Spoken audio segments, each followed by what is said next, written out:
డబ్బులన్నీ పోయాయి. అప్పుడైపోయాను. ఏం చేయాలి? చచ్చిపోలే చచ్చిపోలే చావు ఒకటే నాకు నరకం.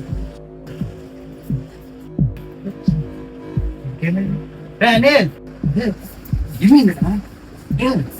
ఏమైందిరా? పూజ ఫస్ట్ ఏమైంది చెప్పు.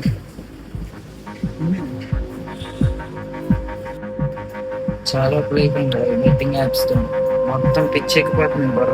చచ్చిపోవాలనిపిస్తుంది రా. వినాశ చెప్పాను కదా బ్యాటింగ్ యాప్స్ డబ్బులు మంచిగా ఆలోచించి చూసుకున్నాను.